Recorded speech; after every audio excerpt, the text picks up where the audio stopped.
अल्पवयीन मुलीवर अत्याचार करणाऱ्या आरोपीस 20 वर्ष सक्त मजुरीची शिक्षा माणगाव सत्र न्यायालयाने सुनावली आहे।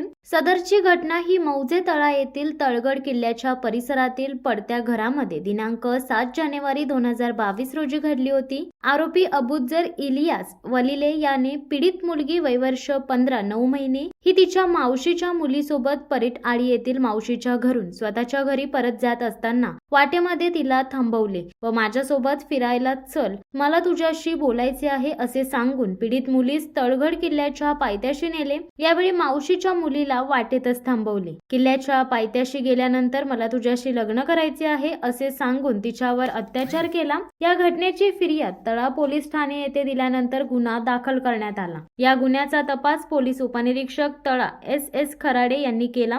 सदरचे दोषारोप जिल्हा व सत्र न्यायालय माणगाव येथे दाखल केले। या खटल्याची सुनावणी विशेष जिल्हा व सत्र न्यायाधीश माणगाव रायगड येथे झाली। या खटल्यामध्ये अतिरिक्त शासकीय अभियोक्ता योगेश तेंडुलकर यांनी सरकार पक्षाच्या वतीने काम पाहिले व या कामी पीडित मुलगी, तिची मैत्रीण व वैद्यकीय अधिकारी यांची साक्ष महत्त्वाचा पुरावा ठरला। या केसच्या सुनावणी दरम्यान अतिरिक्त शासकीय अभियोक्ता योगेश तेंडुलकर यांनी प्रभावी युक्तिवाद करून उच्च व सर्वोच्च न्यायालयाचे महत्त्वाचे न्यायनिर्णय दाखल केले।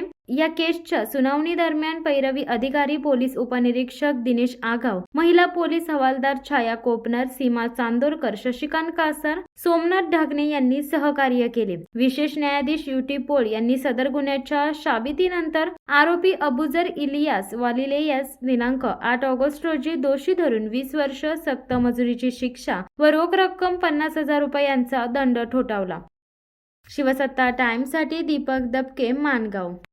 दे धडक बेधडक वृत्त देणाऱ्या आपल्या शिवसत्ता टाइम्स न्यूज चॅनलला लाल बटन दाबून सबस्क्राईब करा आणि बेल आयकॉनला क्लिक करायला विसरू नका।